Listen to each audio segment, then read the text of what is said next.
En el gobierno de López Obrador hay muchas cosas que están mal, pero nada es peor que su manejo de la salud de los mexicanos. Y no voy a empezar hablando de la pandemia, porque su fracaso en la pandemia es tan grande que ha escondido muchas otras crisis muy graves. No perdamos de vista que este es un presidente al que le renunció el director del IMSS a los 6 meses de gobierno. Es decir, el director del principal instituto de salud pública se fue escandalizado, vio lo que venía y prefirió no ser cómplice del desastre. Su carta de renuncia fue brutal. Denunció que los manejos del gobierno generaban pasillos llenos de personas adoloridas, malos tratos, retrasos en la atención y todo esto antes de la pandemia. La salud de este país no se cura con discursos. Tenemos un presidente que habla mucho, pero planea poco. Así no se puede gobernar bien. El peor ejemplo es la creación del INSABI. Es que es muy triste ir a los centros de salud, a los hospitales y ver la situación en que están los enfermos y cómo hasta se mueren por falta de medicamentos. Para eso se creó el Instituto de Salud para el Bienestar. Se mueren por falta de medicamentos. Este es un gobierno que de un plumazo decidió desaparecer el Seguro Popular y sustituirlo por el INSABI. Resultado, 15 millones de personas dejaron de tener Seguro Popular y no tienen INSABI. 15 millones de mexicanos. ¿Por qué pasó esto? Porque no planearon. Crearon el INSABI sin siquiera rescatar los expedientes médicos de la gente, sin protocolos para canalizar enfermos, sin esquemas para consultas. Bueno, ni siquiera era gratuito del todo. La gente descubrió que tendría que pagar cuotas de recuperación para tener acceso a las especialidades médicas. Mi hijo tiene hidronefrosis congénita, a mí no me la aceptan. Dicen que no, que entra uno en urgencias, pero que compre uno carnet y que pague uno lo que ellos aquí cobran. Mientras el INSABI nacía en crisis, el IMSS registraba niveles de quejas y desatención médica como no se habían visto en años. Lo reconocían en sus documentos internos. El clímax de la desatención fue la inundación del hospital de Tula. 16 personas murieron ahogadas. ¿Qué dijo el nuevo director del IMSS? Que era inevitable. Y quizá por encima de todos los problemas con el mal manejo del gobierno de la salud de los mexicanos está la crueldad con la que han tratado el desabasto de medicinas. El gobierno ha sido cruel con los enfermos. El desabasto estalló por culpa del gobierno. El gobierno canceló las compras a las farmacéuticas, dizque para combatir la corrupción, pero no tuvo cuidado de tener reservas de medicinas o conseguir otros proveedores. Dejó a su suerte no solo a los enfermos de cáncer, a pacientes diabéticos, psiquiátricos, con padecimientos crónicos. Y por cierto, no hubo una sola investigación por corrupción. ¿Qué hizo el gobierno? Dizque para combatir la corrupción en la compra de medicinas, un esquema de compras consolidadas. O sea, el gobierno federal iba a comprar todo. Fracasó. Y como fracasó, entonces dijo que todo ahora lo iba a comprar a farmacéuticas internacionales de la India, de China, que no sé qué. Fracasó otra vez. Y como fracasó otra vez, entonces dijo que la ONU iba a comprar las medicinas, que la ONU lo iba a resolver. Firmó un acuerdo con la ONU y fracasó. Solo pudo comprar el 40% de las medicinas que se necesitan. ¿Y por qué fracasó la ONU? Porque el gobierno de López Obrador le pidió comprar más de 1,000 tipos de medicinas que ya estaban descontinuadas. Le dimos un número de claves a la UNOPS y la UNOPS salió en el mundo a hacer adquisiciones de claves que ya no existían. Es decir, ese producto ya no se fabricaba por los laboratorios. ¿Qué hizo durante todo este tiempo el presidente? Lo suyo, mentir. Tenemos este mecanismo con la ONU y estamos ahorrando. Hasta ahora, 11,000 millones de pesos ahorrados. Está ahorrando pues porque no compró las medicinas. Eso sigue costando vidas. Este es un problema que lleva todo el sexenio y cada que se le decía a López Obrador que no había medicinas, él lo negaba una y otra vez y atacaba que si las farmacéuticas corruptas, que si la prensa corrupta. Este gobierno cruel, este gobierno desalmado, acusó hasta a los niños con cáncer de querer darle un golpe de Estado, solo porque estaban protestando porque no tenían sus tratamientos. Y si no tienen sus tratamientos, se mueren. 10 empresas monopólicas fueron capaces hasta de movilizar a padres, a niños. Esta idea de los niños con cáncer que no tienen medicamentos, cada vez lo vemos más posicionado como parte de una campaña más allá del país, Sí, claro. de los grupos de derecha internacionales, ya con una visión casi golpista.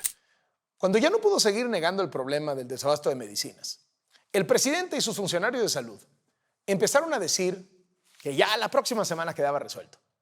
Nunca sucedió. Pero siguen diciendo que ya va a suceder el próximo año. Para los ilusos que piensan que no va a haber medicamentos, decirle que ya de enero a junio ya se hizo la adquisición. Aseguraron que la COFEPRIS, la comisión que autoriza qué medicinas se pueden vender, ya no beneficiaría a empresas amigas de los funcionarios. Ah, sí, bueno, pues en el primer año, el que fue candidato de Morena al gobierno de Jalisco, Carlos Lomelí, recibió contratos por más de 164 millones de pesos en sus empresas farmacéuticas. Otro tema. Antes México era potencia mundial en vacunación. Se producían vacunas contra la difteria, tosferina, tétano, sarampión, poliomielitis, rabia. Ahora México ya no las produce y también ha habido escasez de estas vacunas, de tuberculosis y papiloma. A ver, renunció el del IMSS porque vio venir la crisis. Se fue la subsecretaria de Salud denunciando malos manejos. Corrieron al de COFEPRIS por generar desabasto. Corrieron al que distribuía las medicinas porque no distribuía las medicinas. ¿Y sabe dónde lo pusieron? En el ISSSTE. Y los funcionarios que no se han ido, los funcionarios que no se han ido, los que no se han ido son los que han manejado la pandemia. López-Gatell, por ejemplo, ejemplo mundial de cómo no debe manejarse una pandemia. Enemigo de las pruebas, enemigo de los cubrebocas, el que dijo que no era peligroso el coronavirus. Más de 500,000 de ciudadanos muertos y él a lo suyo, echarle porras al presidente. La conducción de la epidemia ha estado acompañada por la voluntad del jefe de la nación de que las cosas se hagan bien. No nos fue tan mal. Tenemos éxito, pero la epidemia sigue. Y otro, Jorge Alcocer. Si se fija, en todas las crisis, el gran ausente ha sido el secretario de Salud, Jorge Alcocer, el médico personal de López Obrador, a quien nombró secretario de Salud, a pesar de no tener ninguna experiencia en la administración pública. El que llenó de amigos su secretaría y el que prefiere no decir la verdad. Hoy se nos presentan pequeños indicios de una cuarta ola. No quiero esto que pase a la prensa. No importa si no da resultados. El presidente puede regañarlo, pero no lo va a correr. Esto es para el doctor Alcocer. Yo no quiero escuchar de que faltan medicamentos y no quiero excusas de ningún tipo. Se malinterpretó, se pensó que era un regaño al secretario de Salud, Jorge Alcocer. Es un hombre sabio, recto, honesto, sensible, humano. ¿Cómo lo vamos a cambiar? ¿Se acuerda que al inicio del sexenio el presidente prometió un sistema de salud como en los países nórdicos? 3 años después ya se conforma con que lo atiendan bien. El sueño que quiero convertir en realidad es que al final del gobierno el sistema de salud pública permita que cualquier persona sea atendida como lo merece. Hasta hoy, ese sueño ha sido una pesadilla. Soy Carlos Loret de Mola, esto es Latinos.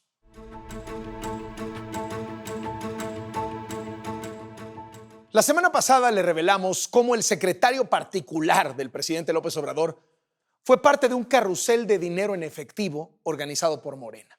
El INE determinó que esta operación fue ilegal y que Morena armó un financiamiento paralelo para sus campañas electorales usando dinero que supuestamente beneficiaría a los damnificados del terremoto de 2017. Hoy le presentamos cómo se recompensó a los que movieron el cash en esta operación carrusel. 34 operadores de Morena que sacaron más de 40 millones de pesos, hoy son funcionarios públicos, directores, subdirectores, jefes de unidad, y todos con una complicidad en común: la operación carrusel de cash. Esta es una investigación de Latinus con Mexicanos contra la Corrupción y la Impunidad.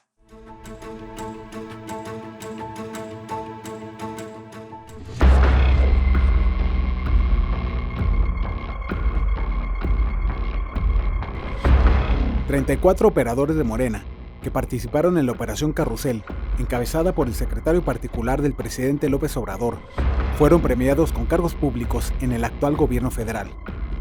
Entre septiembre de 2017 y marzo de 2018, esos 34 operadores sacaron más de 42 millones de pesos en efectivo de un fideicomiso para los damnificados del terremoto de 2017 y desviaron parte de ese dinero a las campañas de Morena.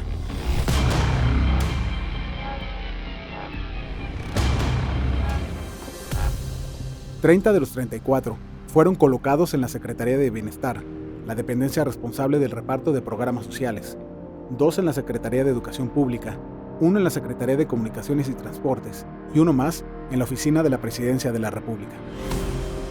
La semana pasada, una investigación de Latinus y de Mexicanos contra la Corrupción y la Impunidad reveló que el secretario particular del presidente, Alejandro Esquer, y su oficial mayor, Denis Basto de Barganes, participaron en una operación donde se hicieron depósitos por casi 1,5 millones de pesos en efectivo. Esquer y los operadores de Morena se formaron varias veces en una misma sucursal bancaria para hacer depósitos idénticos de 50,000 pesos cada uno, todo en un lapso de 20 minutos. Lo hicieron así para evadir las leyes fiscales y contra el lavado de dinero. Hoy, esta colaboración periodística revela que la red fue mucho más amplia y que al menos 34 participantes obtuvieron cargos en el gobierno federal. Entre los militantes de Morena que recibieron dinero del fideicomiso entre 2017 y 2018, 4 fueron colocados como delegados de la Secretaría de Bienestar en Oaxaca, Chiapas, Nayarit y Puebla.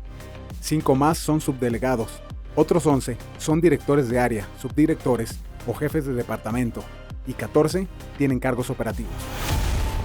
Guillermo Genaro Polanco, que de acuerdo con el Instituto Nacional Electoral, cobró 3.1 millones de pesos mediante 5 cheques de caja, es el actual delegado de los programas sociales en Nayarit. Rodrigo Abdalá Artigues recibió del fideicomiso para damnificados más de 1.600.000 pesos, también en efectivo, a través de 3 cheques de caja, según documentos del INE. Abdalá es sobrino de la pareja de Manuel Bartlett, director de la Comisión Federal de Electricidad, fue diputado federal de Morena y superdelegado en Puebla durante los primeros 3 años del sexenio.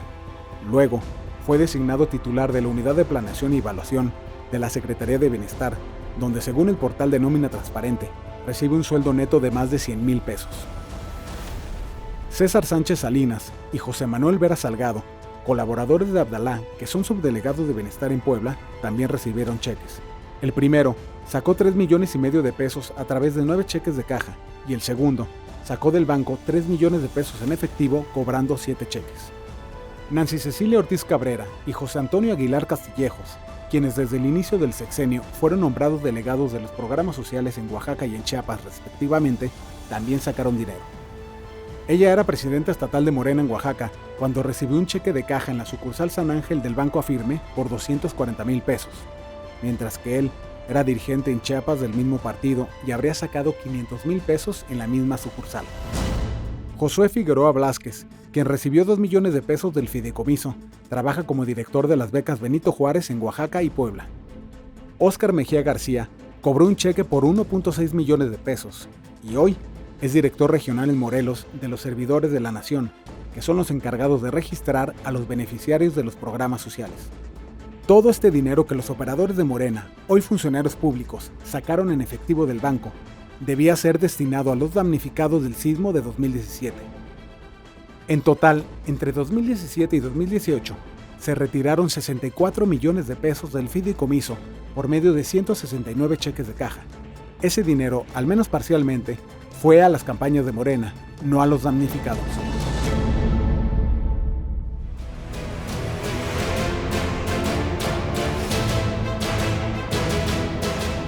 Ahora, en la mira de la 4T, y ha sido tema de conversación todos estos días, está una de las instituciones educativas de mayor prestigio en nuestro país, el CIDE. Y hoy nos acompañan para hablar de eso en el estudio de Latinus 2 estudiantes y un profesor de esta institución. Está con nosotros Jean Meyer, quien es uno de los grandes intelectuales de este país. Es una referencia mundial cuando se trata de, por ejemplo, temas como la Guerra Cristera en México. Sus textos son unos clásicos universales sobre este asunto, pero ha estudiado también, por ejemplo, textos extraordinarios sobre las religiones en todo el mundo. Es decir, estamos hablando de un intelectual no solo líder en México, sino de talla internacional. Y le agradezco muchísimo que nos acompañe hoy en el estudio. Y viene con 2 estudiantes de Derecho que han estado muy metidos en el movimiento para defender al CIDE. Guadalupe Gámez, muchísimas gracias por estar con nosotros. Y Javier Hernández, muchísimas gracias. ¿Frente a qué estamos, maestro Meyer? ¿Estamos frente solamente a un tema que tiene que ver con el CIDE? ¿O es algo mucho más profundo que retrata esto que se ha llamado 4T? Es algo mucho más profundo. El CIDE es una pequeña institución, 500 estudiantes, 120 profesores, investigadores, pero se ha encontrado en la mira de un proyecto que no es el proyecto de toda la 4T, pero de una fracción o una facción, como quieres, en el seno de la 4T, y que ha declarado la guerra a la inteligencia. No uso la palabra de los sociólogos, inteligencia, que es el grupo de los intelectuales. El presidente sí, el presidente tiene un rencor, tiene un pleito con los intelectuales que lo critican y no aceptan las críticas, pero un grupo, y no tiene caso dar nombres de gentes, un grupo con una ideología muy estructurada, muy radical, ligado al Foro de San Paulo, que es una organización internacional que tiene como ideales Cuba, Venezuela, que defiende a Nicaragua de los Ortega Murillo. Este sí ha declarado la guerra a la inteligencia, porque consideran que la inteligencia debe ser un instrumento de gobierno y para nada una empresa, un proyecto de libertad, de creación, de discusión. ¿No creen en la pluralidad? Es decir, ¿creen en el adoctrinamiento desde las instituciones académicas? Así es. Y nos han dicho, ustedes son servidores públicos. Ustedes de los centros públicos de investigación no tienen la autonomía de las universidades. Entonces ustedes deben trabajar al servicio de la agenda de Estado. Mucha gente del CIDE es crítica de la 4T, es crítica de López Obrador. Muchos de sus colegas tienen columnas en periódicos, pero también muchos creyeron en López Obrador. Muchos profesores académicos votaron por López Obrador, públicamente se expresaron a favor de López Obrador y diseminaron esta idea de que no era un radical, que era un radical en campaña porque así lo necesitaba electoralmente, pero que una vez llegado al gobierno se volvería un socialdemócrata. Así es, y yo entiendo perfectamente, López Obrador fue el candidato de la esperanza y también el candidato de la desesperanza, a saber, la alternancia. Por fin habíamos derrotado al PRI en 2000, gracias al voto útil. El PAN no estuvo a la altura de las esperanzas y regresó un PRI que no había aprendido nada, que no había olvidado nada, que durante 12 años había estado alejado del pesebre y con una gran voracidad manifestaron en ese momento eso que acabó de molestar a la nación mexicana. Y por eso el triunfo electoral absolutamente limpio e indudable, yo diría también que habría que darle las gracias al INE en ese momento, que estuvo realmente a la altura de las circunstancias, y entonces hubo ese tsunami, que fue la victoria electoral de López Obrador. Guadalupe, ¿cómo nace este movimiento estudiantil? Y dado que ya Romero Tellaeche, el que les impusieron como director, pues ha sido ratificado, ¿ya perdieron? ¿Ya son derrotados? Pues no, digo, empezó justo por la molestia de los estudiantes, la inconformidad de las arbitrariedades, ¿no? Creemos que los despidos injustificados, pues, nos cuadran como estudiantes, nos cuartan de esta posibilidad de ser críticos sin temor a que nos pase algo, ¿no? Entonces, nace de este... ¿Se sienten bajo amenaza en ese sentido? Sí, digo, creo que está bajo amenaza también nuestra educación, una educación buena y de calidad, porque, digo, también el tema de criticar no es solamente este gobierno, digo, ha sido a todos los sexenios que han pasado y lo que han hecho. Entonces, pues de ahí nace de este tanto temor como incertidumbre y enojo porque pase algo así. ¿Qué van a hacer dado que Romero pues, fue ratificado de esta manera? Pues creemos, al menos bajo mi perspectiva, que la forma de retomar el procedimiento o de pues sacar del poder al director general es bajo la vía judicial, bajo amparos, cuestiones administrativas. Para mí ese es el camino. ¿Tú cómo la ves, Javier? ¿Crees que todavía se puede obtener un triunfo o va a demorar? Porque, las instancias legales, así si les va bien un año, ¿no? Sí, claro. Pero mira, definitivamente yo creo que el triunfo es posible. Si algo nos han enseñado los precedentes en materia del CIDE, es que cuando un alumno toca la puerta de la justicia federal tiende a resolver a nuestro favor. Entonces, con base en esos precedentes, nosotros creemos que la victoria, pues sí está ahí. Como dice el doctor, va a tomar tiempo, pero creemos que es posible. Los argumentos son sólidos y las ilegalidades son evidentes. Entonces, a la luz de todo eso, sí, Romero va de salida. ¿Tiene los días contados? No sabría si tiene los días contados, pero va de salida. ¿Coincides? Yo creo que sí. Digo, creo que estamos haciendo un movimiento estudiantil bastante grande y bastante fuerte para una institución tan pequeña. Entonces, digo, creo que los estudiantes tenemos esperanza en que podemos lograr algo grande. Y creo que al menos ya logramos algo, que es que nos escuchen a una institución tan pequeña. Y creo que sí podemos lograrlo. ¿Y a quién quieren en su lugar? Pues mira, nosotros queremos a alguien, uno, que nos respete. Creo que eso no tendría que estar a discusión, pero desgraciadamente así ha sido. Dos, que conozca la institución. Y tres, que quiera trabajar a favor de la institución. El doctor Romero no tiene ninguna de esas tres cualidades, a todo lo contrario, abre la boca para agraviarnos a nosotros los estudiantes, para agraviar a la comunidad académica, y yo creo que una persona así no puede dirigir el CIDE. Se supone que hoy tenían un diálogo con la directora del CONACYT, que ha sido, pues digamos, el brazo ejecutor de todas estas ideas, Álvarez Builla. Finalmente se pospuso para el día siguiente, aparentemente en acuerdo con ustedes, ¿no? Bueno, pues, eso dijo.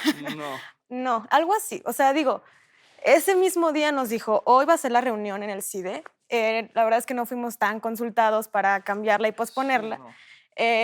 Y aunado a eso, ellas crearon otra carta contra las represalias que nosotros ya habíamos hecho. Entonces dijeron, nosotros la vamos a hacer y ustedes la van a checar y nosotros la firmamos. Digo, no nos parece correcto esa forma de realizar las cosas, porque justo nosotros lo que queríamos era que firmaran nuestra carta.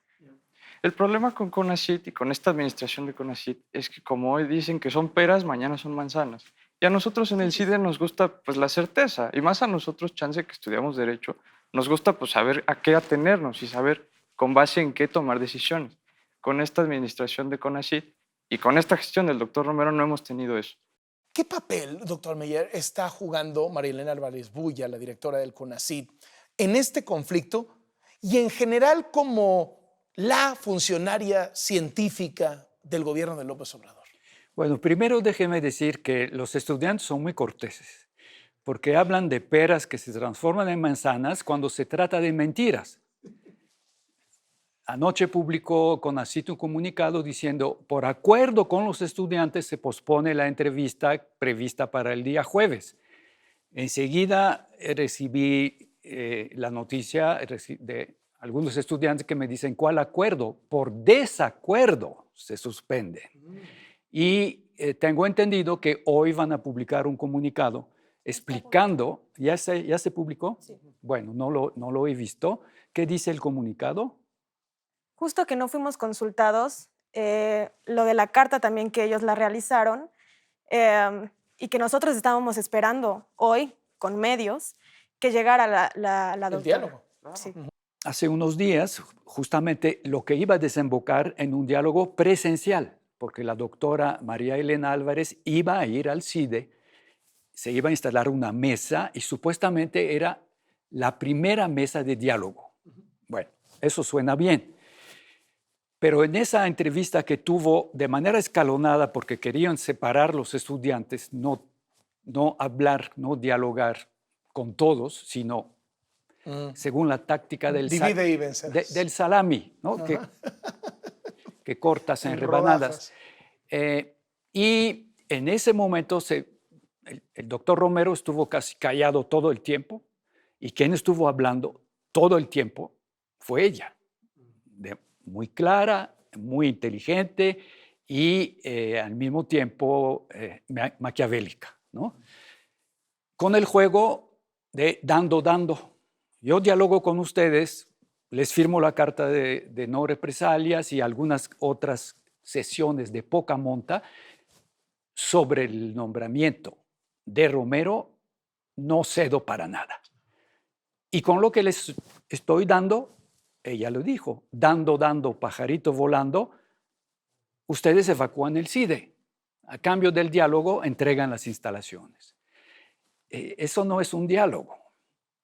La voluntad de la directora de CONACYT es clarísima y lo ha manifestado desde antes de su nombramiento, al día siguiente de la victoria electoral de Andrés Manuel López Obrador. Ya se supo que ella iba a ser la directora de CONACYT y en ese momento ya le puso al CIDE el San Benito mortal de centro neoliberal. Al principio la gente se reía, ¿qué es eso de neoliberal? Los economistas del CIDE nunca fueron Chicago Boys. No todos tienen la misma formación ni la misma escuela económica.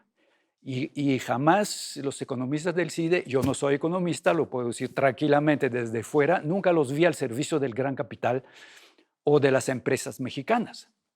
Pero la doctora María Elena Álvarez sí, y acusó a su predecesor, director de CONACYT, Enrique Cabrero, de haber puesto CONACYT al servicio del gran capital y de las empresas mexicanas. El problema, ahí entran las cosas de personas. Enrique Cabrero, antes de ser director de CONACYT, había sido director del CIDE. Entonces, si mi enemigo, director de CONACYT, ha sido director del CIDE, pues significa que el CIDE está al servicio del gran capital, es un centro neoliberal y por eso o hay que destruirlo o, mejor, colonizarlo. ¿Hay una suerte de nuevo macartismo con este término de neoliberal? Si se acusa, eres neoliberal y entonces a partir de ahí todo el peso del Estado para destruirte, seas institución, seas persona, seas académicos, estudiantes, seas periodista, eres neoliberal, fuera, a acabar contigo. Exactamente. Es como, perdonando, pero es como, no lo voy a decir, era una mala analogía. Sí, demasiado fea. Pero sí, es el San Benito, y el San Benito nos remite a la Inquisición, y terminas en la hoguera. Cuando tienes el San Benito puesto, terminas en la hoguera. ¿Es Álvarez Bulla o es López Obrador al final? El presidente apoya a la directora de CONACYT. Yo creo que el presidente al principio ni sabía de la existencia del CIDE y me parece perfectamente normal, porque, insisto, es una pequeña institución y los CPI, los Centros Públicos de Investigación, que son 26, apuesto que el público que generosamente nos escucha y muchos nos apoyan, pues serían incapaces de saber qué significa Sinvestaf o qué significa CIMAT o qué, ¿no? Somos un poco invisibles, lo que no significa que no estemos trabajando y aportando cosas. Los científicos mexicanos con muy pocos recursos están trabajando todo lo que pueden. Yo creo que es más de la doctora María Elena Álvarez y de su grupo compacto ideológico. ¿El presidente no se estará vengando del CIDE por la lucha que dio el CIDE para defender los buenos fideicomisos cuando el presidente quiso desaparecerlos todos y quedarse con ese dinero?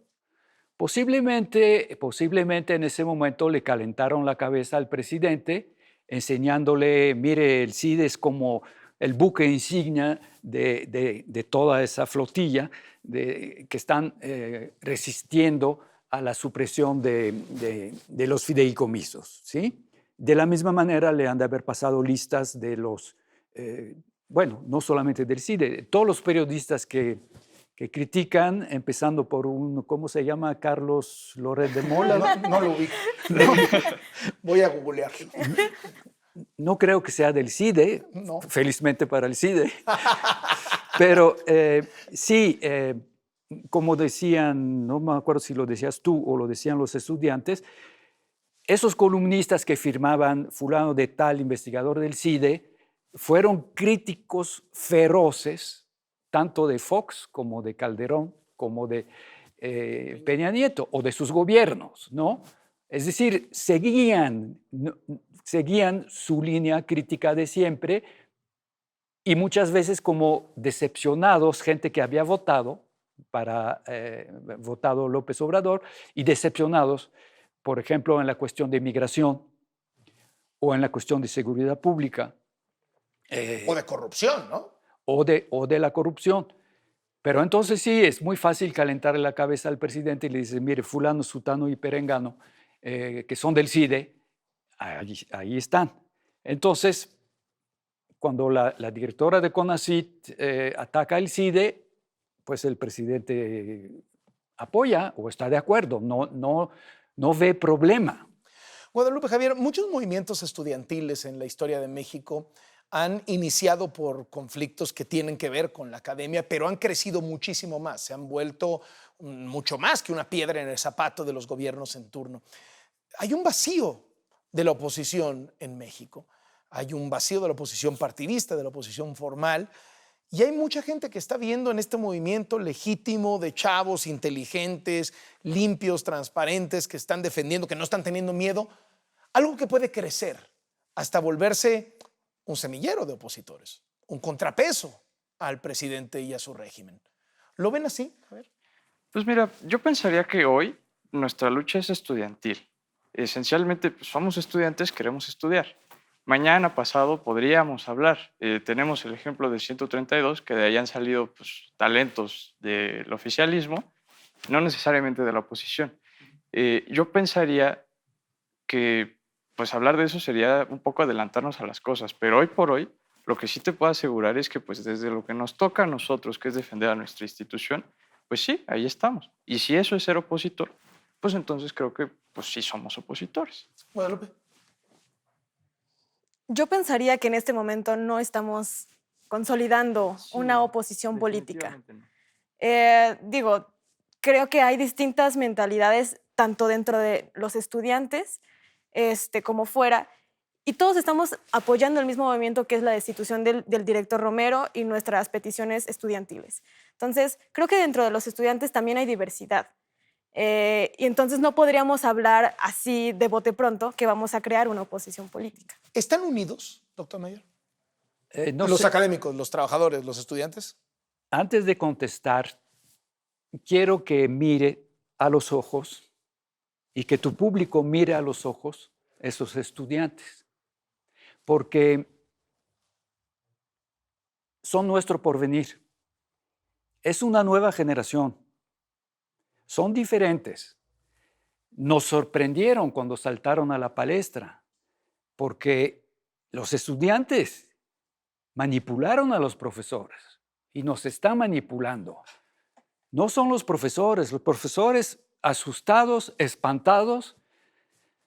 Estamos viendo qué se puede hacer. Muchos temerosos de perder su chamba también, ¿eh? Muchos temerosos. Hay digamos, jóvenes profesores que no tienen ni ahorros ni capital de... Bueno, yo al final de mi vida no tengo preocupación de ese estilo, pero una joven pareja con niños, hipoteca, comprando el coche a crédito y todo eso, entiendo perfectamente. Pero los estudiantes son los que brincaron. Y brincaron precisamente cuando fueron ofendidos, humillados por el señor Romero, que les dijo que eran unas esponjas que se bebían todo lo que les decían esos malvados profesores. Bueno, esos estudiantes son nuestro porvenir, no son solos, porque a diferencia del movimiento estudiantil de 1968, que fue únicamente de la Ciudad de México, la novedad es que ahora hay muchas universidades en provincias y grandes universidades. En aquel entonces no.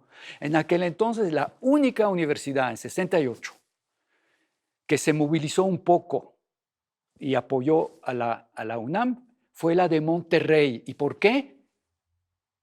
Por un joven que se llamaba Luis Donaldo Colosio. Es una cosa que se sabe muy poco.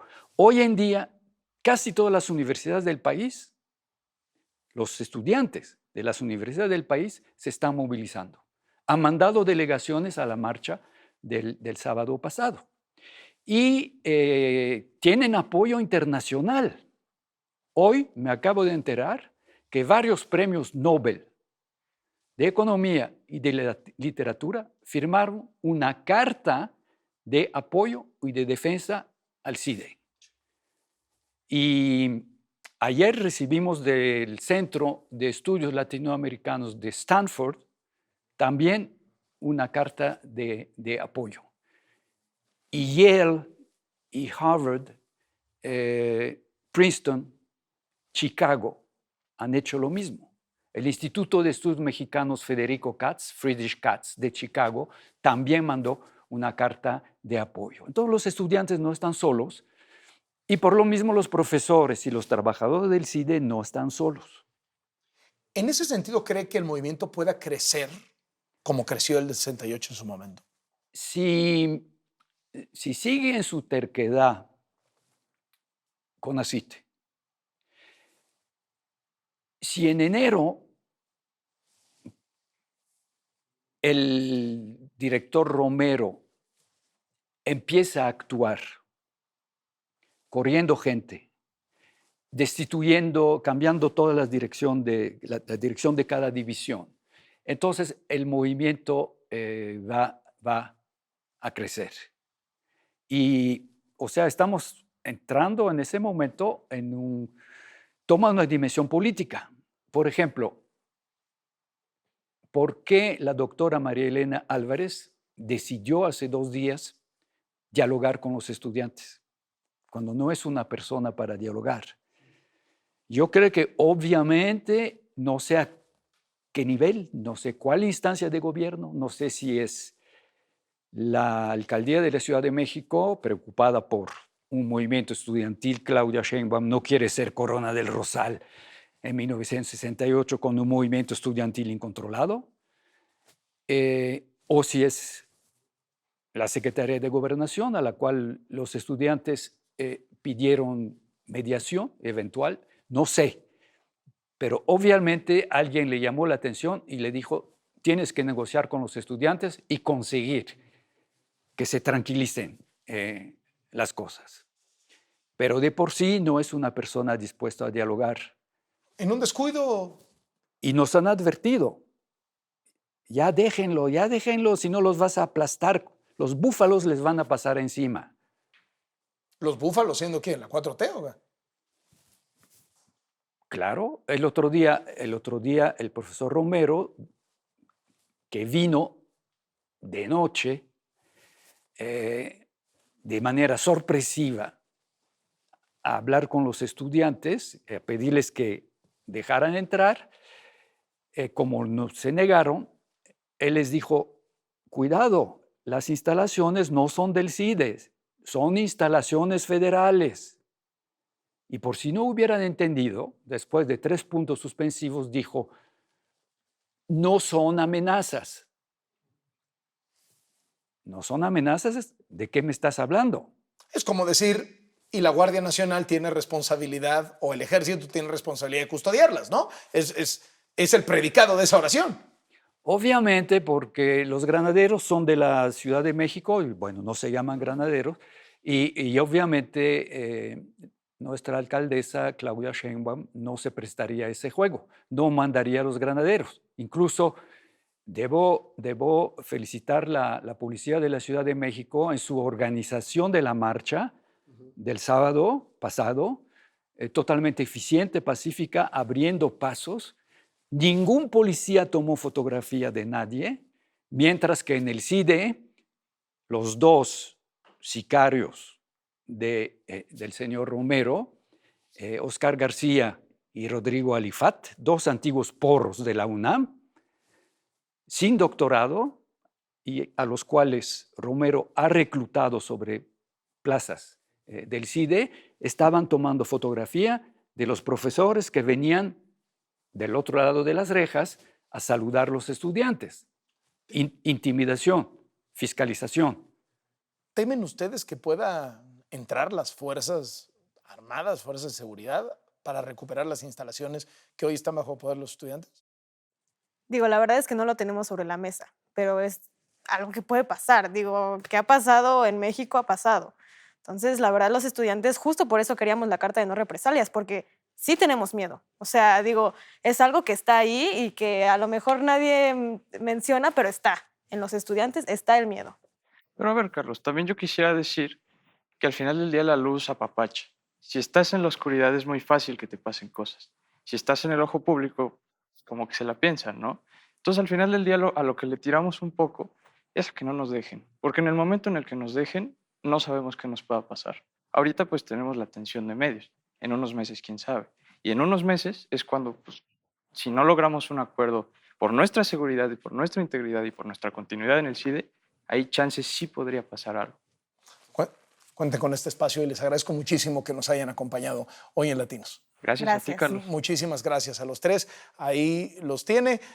Y el movimiento, desde luego, va a estar bajo el ojo público en nuestra observación cotidiana.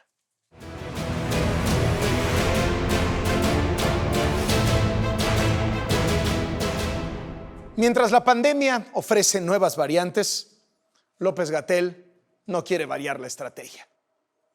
Mientras López Obrador carga con 600,000 muertos, una pandemia amenaza y el presidente la da por terminada. Nos vemos la próxima semana.